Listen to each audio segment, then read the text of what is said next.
Hello, this is H.G. Bailey. I'm a man, and I'm 40. Let's celebrate by playing something that'll make everyone else feel just as old as I do. SimCity for the Super Nintendo. What do you mean this is a horrible idea for a video? Well, this probably would be a horrible idea for like a full LP or something, but I thought I'd just do a one-off video of, well, what little I know about the mechanics of the game. How about we go for a little test run in practice mode to build a city and get up to, well, 30,000 people. And we got a whole bunch of problems to worry about. Yeah, this is a game from my childhood. I played it a lot back in the day. Though I did play SimCity 2000 on the Macintosh, but I played the Super Nintendo version for the original SimCity there. So yeah, first thing we gotta do is more power. Or well, any power at all. So that way we can build a whole bunch of units for everyone to live in and do stuff. So let's see, first thing I want to do, let's change the game speed down to almost nothing there. So we got a little menu up here, a cursor we control with the D-pad, and everything you can build is right over there. So let's see, what I want to do is, well, we got two ways of generating electricity for the city. We got coal power, which pollutes a lot, and nuclear power, which is a lot cleaner. But if it melts down, then that would be even worse on the pollution. But that won't happen in practice, so don't worry about it. Definitely go with nuclear power. Nuclear power also powers more units than coal as well. Okay, so let's see. I'm gonna put my first power plant right there. And I'm gonna put a fire department here, even though that's totally not ideal to do, because you usually want it in, well, where your city is going to be. But I'm just going to put it over here because in practice, disasters that would cause fires are almost non-existent. It happens, but extremely rarely. So I'm just going to build one fire department just so people don't complain about it. I mean, the citizens in the game, not the viewers. Yeah, the game will say, hey, we need a fire department, even though nothing ever catches on fire here. But, yeah, just build one, just so they don't complain about it, and then forget about it. I also don't want anything on this little island here that generates crime, so I don't need a police department there. Okay, so, yeah, first thing we need to do is second thing we need to do, once you've got power, we need to build some units. So, or zone some lands. We got industrial zones that I already clicked on there. So let's start with one there, and then I'm gonna build a couple commercial zones for places for people to go to spend money, and then residential zones for places for people to live. And you want to kind of keep things close together so it doesn't take too long for people to get from one place to another. Then let's build a police department right there. And let's see, I need to connect power to those units. So get your power lines, go from the power plant all the way down here. Boom, they've got power. You only need one power line to touch a unit, and then that power will be transferred through any other unit that is physically touching it. And then, yeah, so you can build more power lines as you're expanding your city. Let's see, for transportation, we've got regular roads that, well, generate pollution because you have cars and all that. Or you can use mass transit, which doesn't have that problem, so you don't have pollution, you don't have, traffic to deal with, so that makes life a lot easier. Even though it does cost twice as much as roads, it's totally worth it. As I recall, in subsequent SimCity games, you couldn't do just complete rails like that to circumvent that problem. So you actually have to use mostly roads, maybe some railroads, but in this game, yeah, we don't have to worry about that. Okay, so then let's see. So basically, I like to build my city in rows of, or well, columns of 2 units wide there, so that way every unit that's around is touching a road or rail tile there, so that way they can get places. So basically, let's see, I'm not precisely sure how it works, but basically when you have a residential zone, the game will look to see if you're touching a transportation tile, and then it'll look around for a destination for you to go, like a commercial zone or an industrial zone. So in order to get them to start growing, you're going to need, at least 2 tiles touching, or next to a residential zone, 1 to start, and 1 to go to some destination or whatever there. So let's see, I like to build more residential zones early on, especially. Let's see, so this time I'm gonna put the police department there and 1 industrial zone there. What I'm trying to do with the industrial zones is spread them out so that way it thins out the pollution that they generate. But you need industrial zones to reduce unemployment so people can get jobs to survive and buy food and all that. So let's get those over there. And then for this little cape, or whatever this would be called, let's see, I'm gonna put some industrial zones here because it'll be far away from everything else. Let's see, I'm gonna build this one a little off-center, so that way I can put a police department here. Industrial zones seem to generate a lot of crime, in my experience. And then, let's see, build a road over there. Police departments don't necessarily require roads in order to function, but it does help. It improves their performance or reduction of crime. However that works. And then I need to get a little power going over there. Yeah, you see when it's over the water there, it changes the graphic a little bit, but you can go over water just fine with rails or roads or whatever you got there. Okay, and yeah, I think that's good enough to start. I could build a lot more zones, but I don't want to do that just yet, because we're not even going to be able to fill out every single zone that we've got by the time we need to get things going. So yeah, let's turn up the game speed just a little bit, because sometimes the game will take a while to load power being distributed to the units, especially if you do a manual save, or where is it? Yeah, manual save and reload. Everything will lose power and it'll really screw things up. So if you're playing on a hard copy, you're screwed. Wasn't this game on the Wii? At least for a time, I thought it was. Well, in any case, okay, now we've got power, and yeah, let's turn up the speed of the passage of time, so that way my zones can start developing there. And I could also fast forward a little bit if I want to.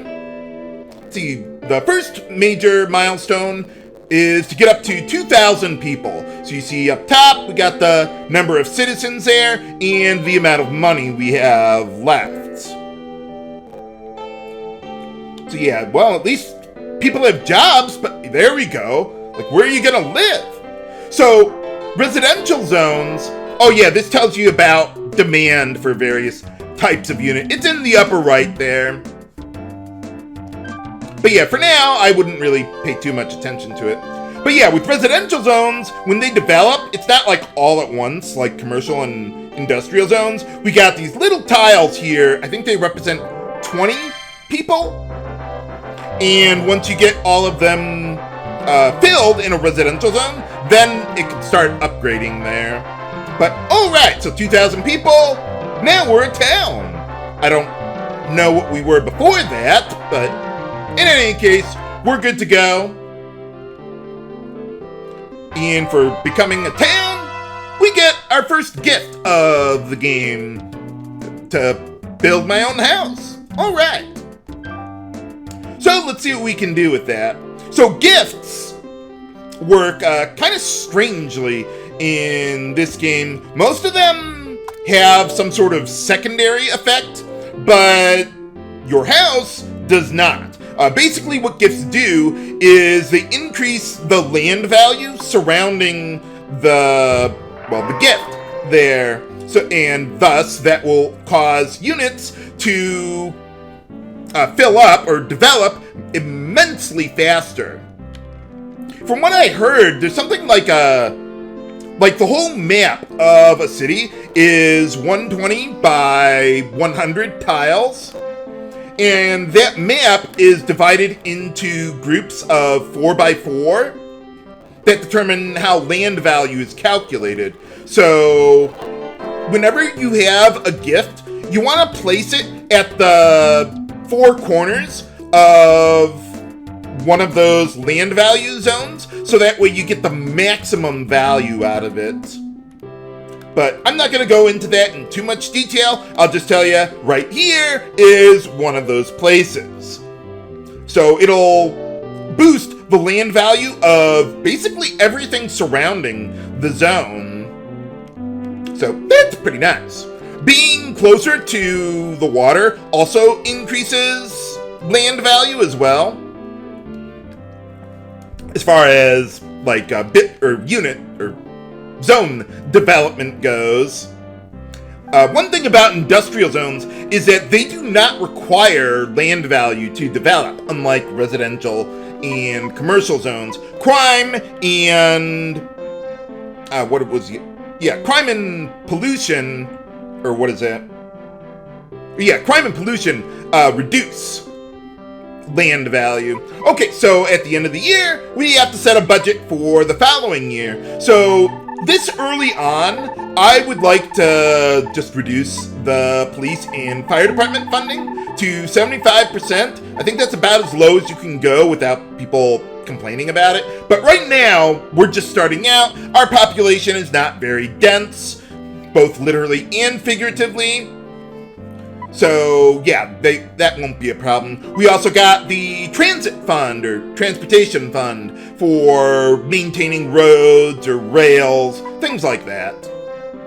But yeah, I think we'll just go with that. There's also the infamous money cheat that you could do if you spend like all your money and reduce your taxes to nothing, I think, and then increase the funding for police, fire department, and everything up or something like that, or hold the L button. I forget exactly how it works. You basically underflow your money by doing that, and then you'll have $999,999, and yeah, you'll never have to worry about money again. But I'm not gonna do that.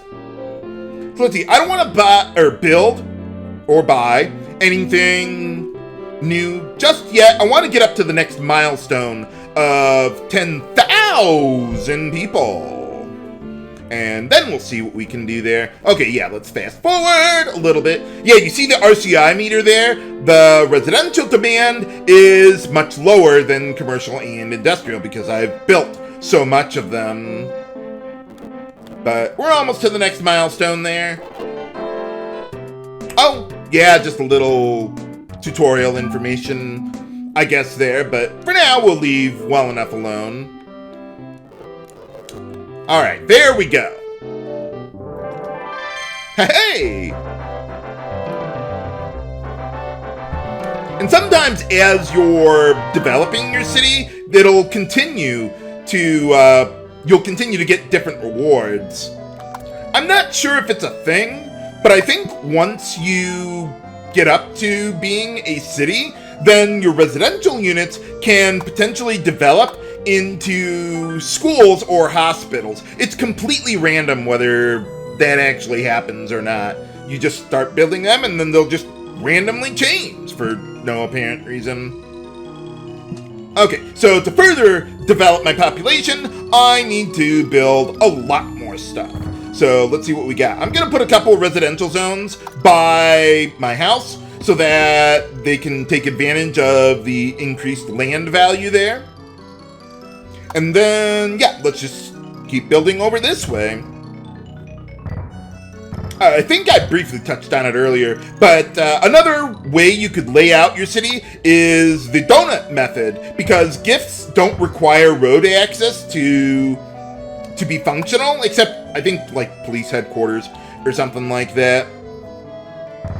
But yeah, so you could put one in the middle of a 3x3 set of zones, put a gift in the middle, and they'll all benefit from that. But there are problems with that method that cause me to not want to use that.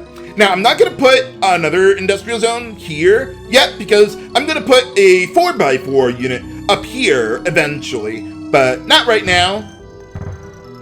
So for now, let's just keep on building here. Keep spreading out those industrial units. And then, yeah, why don't we get a police department over here? I like keeping my police departments close to the water because, well, that's where you're going to get increased land value and thus more crime as well. Though I usually try to not place them, like, directly on the water, so some units can actually take advantage of it. Though industrial zones don't, really. They don't care about land value. In fact, they reduce your land value. Let's see, over here, let's get a couple commercial zones, maybe take advantage of the house we got there. Okay, and then what else do we got? Let's build some more commercial zones over here. Okay, let's go a couple there, and then let's get one there, and put a police department right over there to handle that. You could build your police departments more spread out than what I'm doing. Crime isn't that insane to worry about, but I'm obsessive. I want to keep my units growing. And to do that, you need less crime. Okay, so let's see. Over here, let's put one residential and one commercial zone. Actually, you know what? Hold on. Let's put one more residential zone right there, and I'm gonna leave this area open for another gift to well, raise land values and all that.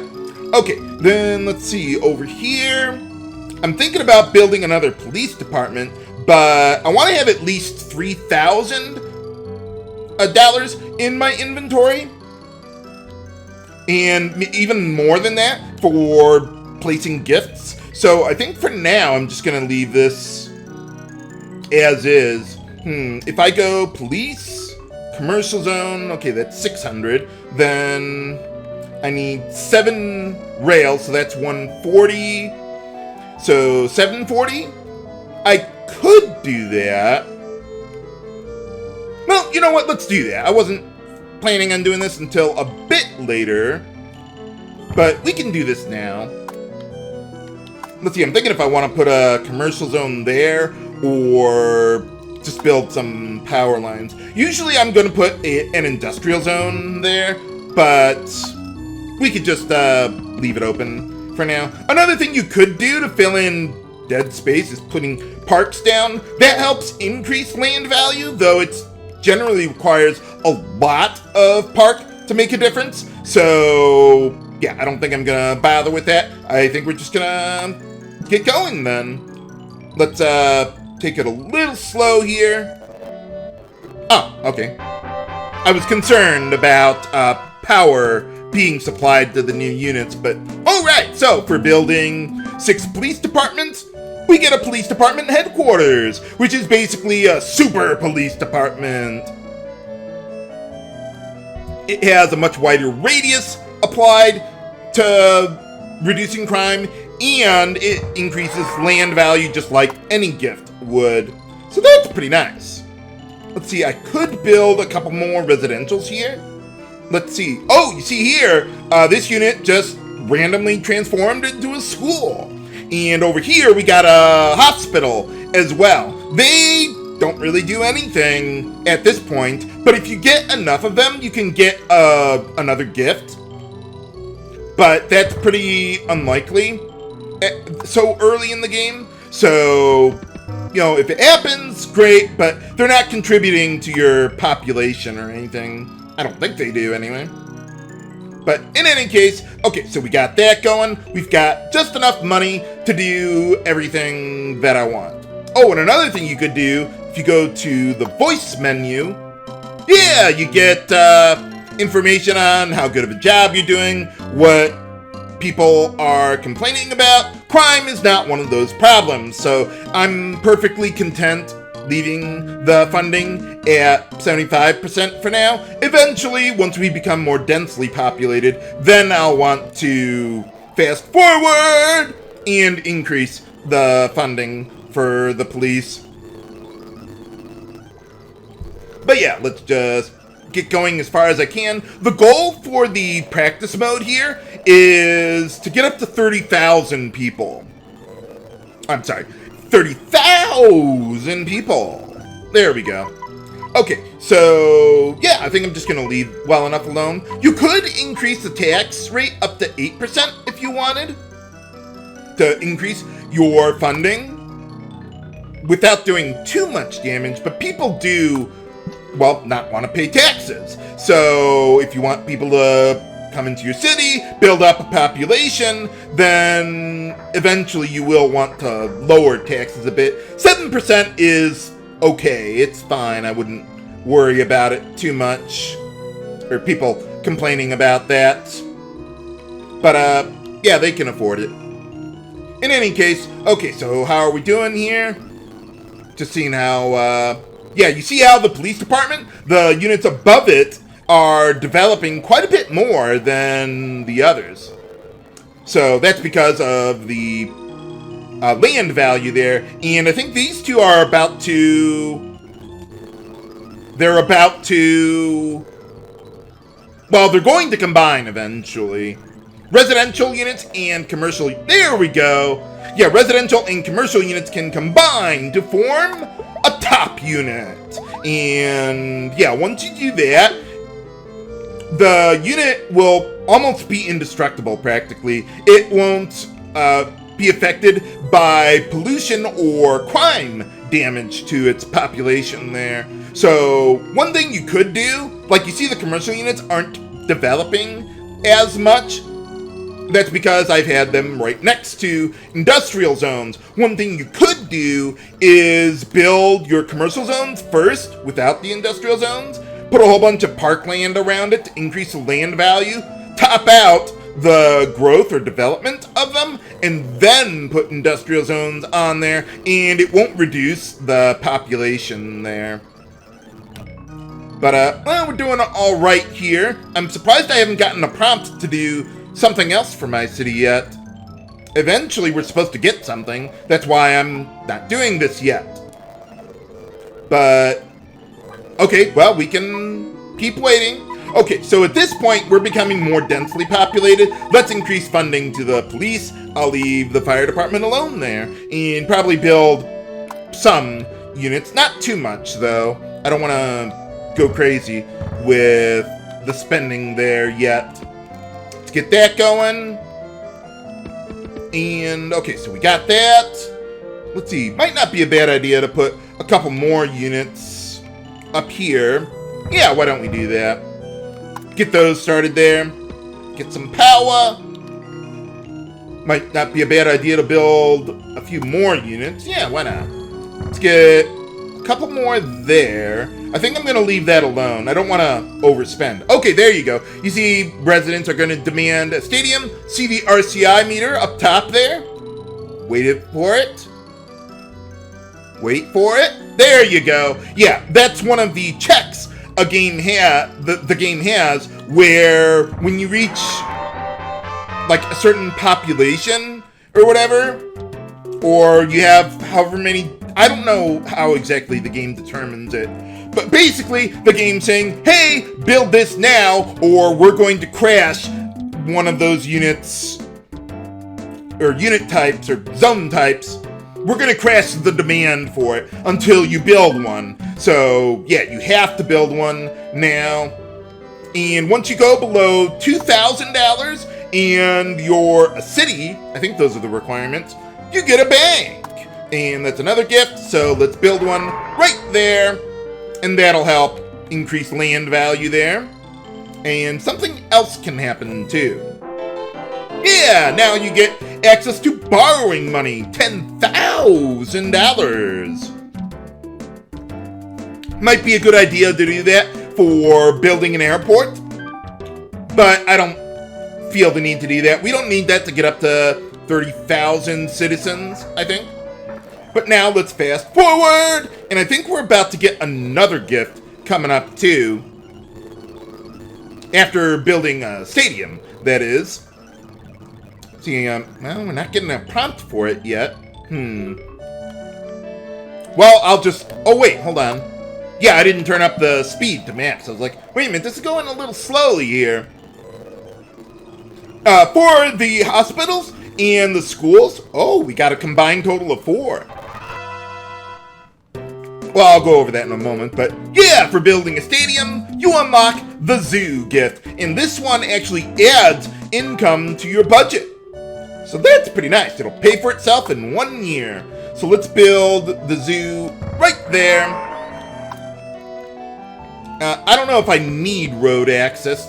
No, I wouldn't. It's a gift, but, well, I do it out of habit anyway.